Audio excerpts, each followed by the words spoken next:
Giving all praises, glory, and honor to Yahawah, Bahasham, Yahawashi, Bahasham, Rakakwadash.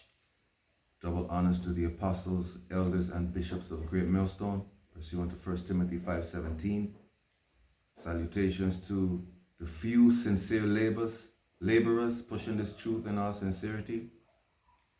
That's pursuant to Matthew 9:37. And Shalom to the saints. Psalms 148:14.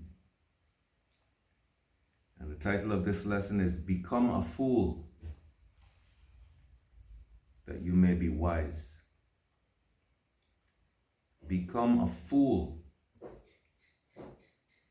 that you may be wise. I had a conversation recently with a young man who was rather intelligent, and so I was asking him certain questions to determine his level of understanding. I asked him, what does he think is the most integral or crucial, important knowledge that someone should have?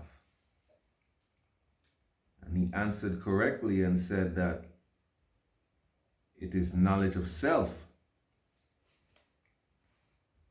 So I asked him, well, who are you? What's your nationality? He said he's Belizean. So I said, well, that just came about in 1984, so what were your ancestors? And he said he would have to say African. So I let him know that even the name Africa came from the oppressor, Leo Scipio Africanus, right? And so I told him, aside from that, which country in Africa are you from? And he had to admit that he did not know. And by extension, that he did not possess that basic knowledge that is the most important by his own admission.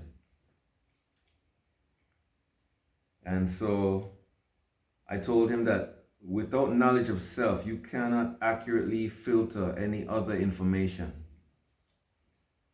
because all the other information is relative to who you are. So if you don't know who you are, then you cannot ascertain what information is correct from not being correct, because you first of all have to know who you are.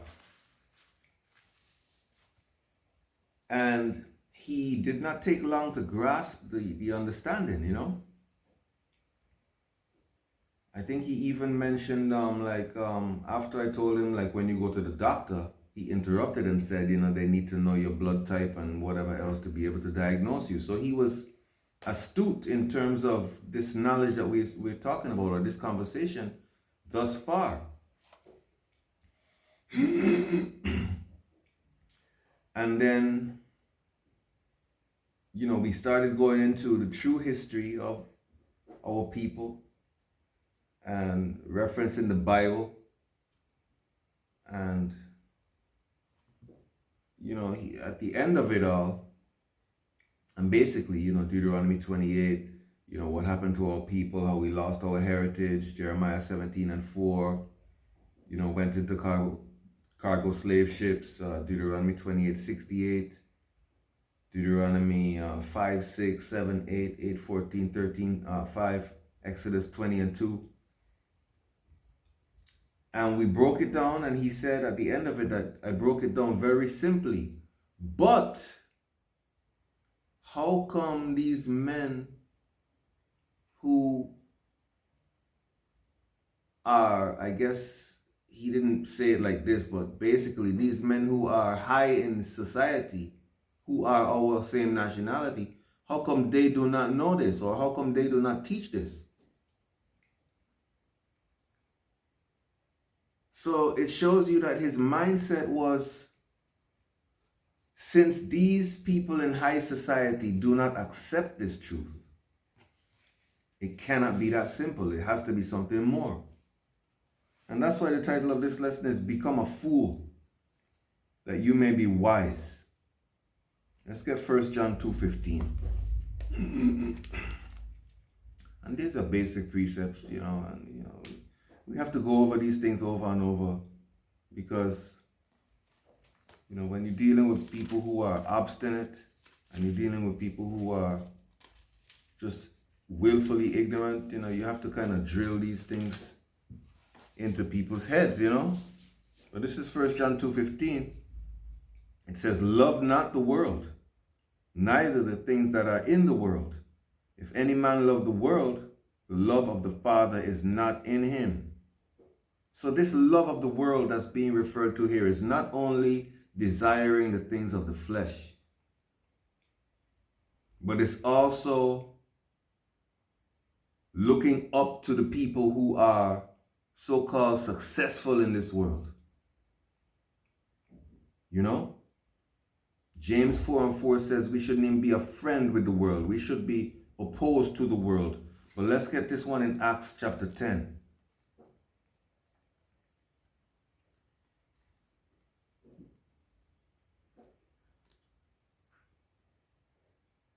Acts the 10th chapter. I think we want maybe the 34th verse.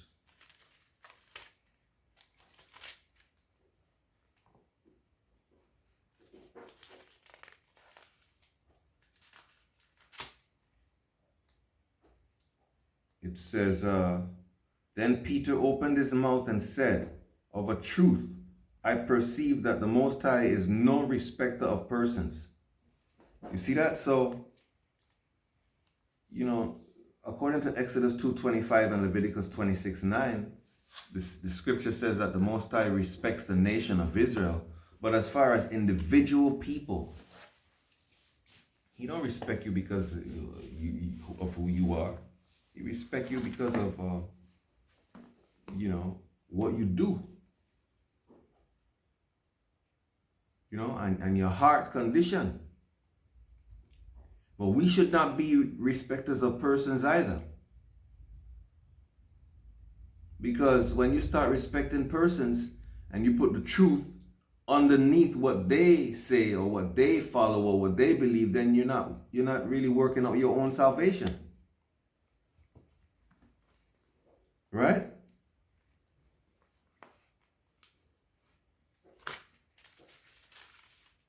We're going to get that in Philippians 2:12.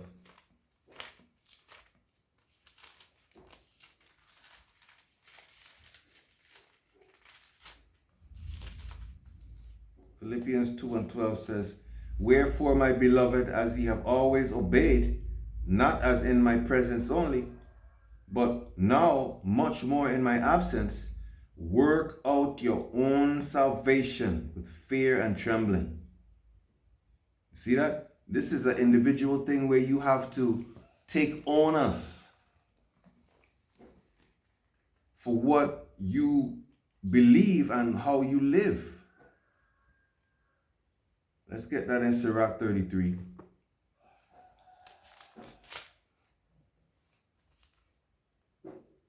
Sirach 33 and 22. It says, in all thy works, keep to thyself the preeminence. Leave not a stain in thine honor. You check that out? You have to be able to ascertain things independently of what other people think, man. Somebody come and break down this thing to you, this gospel, this history, this present, this future. So simply that you cannot deny it, but you discount it because, well, these other people don't follow that. It's like, really? And that goes into Isaiah 66:4, where the Most High said he's going to choose your delusions. One of those delusions is going to be you being enamored with the things of this world.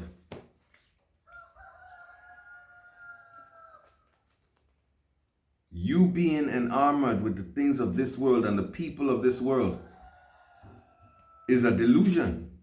I even gave that young fellow the example of 2021 when they were pushing those mandates There was only one attorney in this country who stood up and said, you know what, this is not correct. You should not be making people's livelihoods contingent on them taking some kind of experimental jab.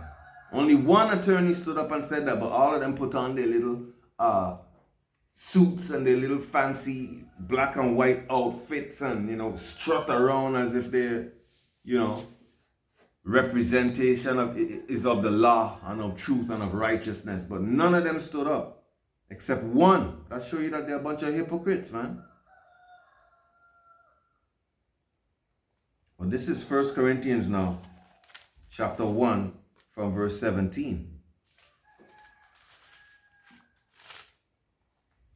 It says, "For the anointed sent me not to baptize, but to preach the gospel, not with wisdom of words, lest the cross of Yahawashi should be made of none effect. For the preaching of his cross is to them that perish foolishness, but unto us which are saved, it is the power of the Most High." Let me read that again. "For the preaching of the cross is to them that perish foolishness, but unto us which are saved, it is the power of the Most High. For it is written, I will destroy the wisdom of the wise, and will bring to nothing the understanding of the prudent." It says, "Where is the wise? Where is the scribe? Where is the disputer of this world? Hath not the Most High made foolish the wisdom of this world?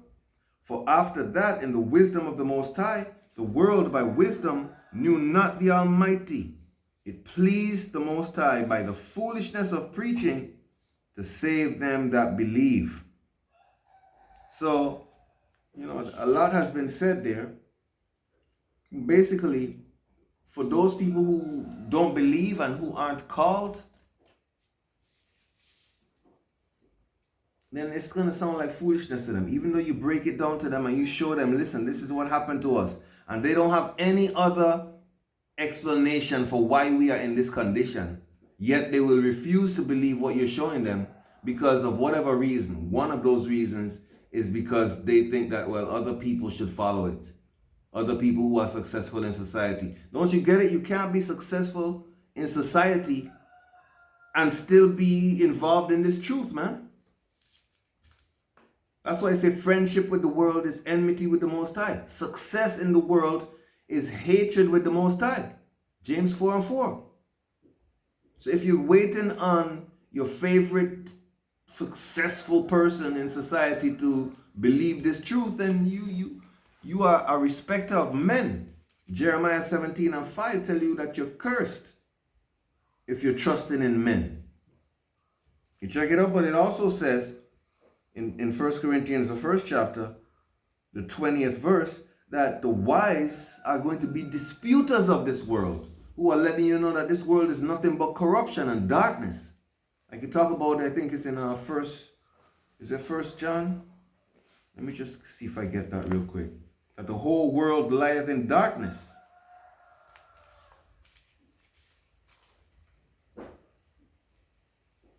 1 John 5:19 says, "And we know that we are of the Most High, and the whole world lieth in darkness, in wickedness." The whole world lieth in wickedness. So we are disputers of this world. These successful people, so-called, they are not disputers of this world. They love it. You check it out. So the Most High, according to 1 Corinthians, the first chapter, the 20th verse on down, the Most High designated this wisdom of this world as foolishness. And it pleased him that by the foolishness of preachers, or the foolishness of his preachers, because the preachers of this world, they don't look foolish in the eyes of everybody. Why? Because they have an associated success that goes along with them. They're upstanding in the community. People look up to them. They're on the media. You know, they're in a big building. You know, these hypocrites. So they're not foolish because the world looks upon them as a success. But the true teachers of Yahawah, sham, Yahawashi are looked upon as foolish because most people don't want to hear what we have to say. But that's how the Most High set it up. It says, it pleased the Most High by the foolishness of preaching to save them that believe. So if you believe, then you're not going to need to have all of these accoutrements and all of this crowd behind you for you to believe. You see that?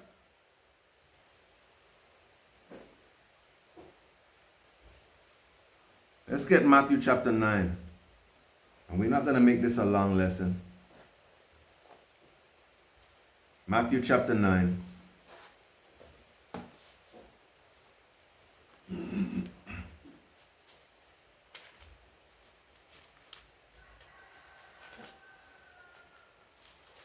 I'm going to start from maybe the 16th verse. It says, no man putteth a piece of new cloth unto an old garment, for that which is put in to fill it will take from the garment, and the rent is made worse. Yeah, if you have a hole in your garment, and you put a new piece of cloth on it, and the garment that you're trying to repair is already old, when you sew it on, it's gonna tear the fibers of the old garment. So you have to throw away the garment. It goes on. No man putteth neither do men put new wine into old bottles, else the bottles break, and the wine runneth out, and the bottles perish. But they put new wine into new bottles, and both are preserved. So that's trying to show you that, when you receive this new wine, or this new knowledge, as it were, you have to reform your mind. Let's get that in Romans chapter 12 real quick. You cannot hold on to all of the nonsense that you learn in this world, man. You have to become a fool so that you can be wise. You have to start from A, B, C. Remember, this guy didn't even know who he was. But he think he knows something else. So out of his mouth, he's admitting that the major knowledge that you should possess is who you are. He acknowledges that he doesn't have that knowledge, yet he still wants to profess the knowledge that he had. At one time, I had to tell him, just keep quiet and listen, man, because my time here with you is very limited.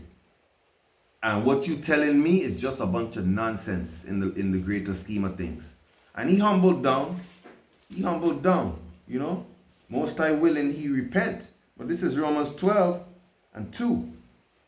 It says, and be not conformed to this world, but be ye transformed by the renewing of your mind, that ye may prove what is that good and acceptable and perfect will of the Most High. Yeah, renew your mind. Learn who you are. Start from the beginning, man. Prove the things that you learned. 1 Thessalonians 5:21. Prove all things. But getting back to Matthew 9, in verse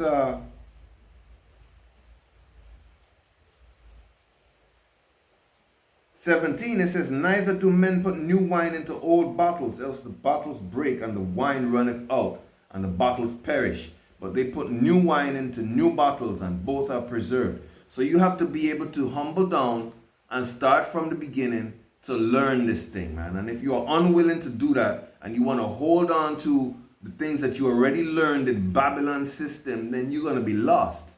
That's why the title of this lesson is Become a Fool, that you may be wise. All right? So Yahawah, Bahasham, Yahawashi willing, this has been an edifying lesson, relevant unto salvation for the hopeful elect, because they're the only ones who are going to get it. The elect, that is.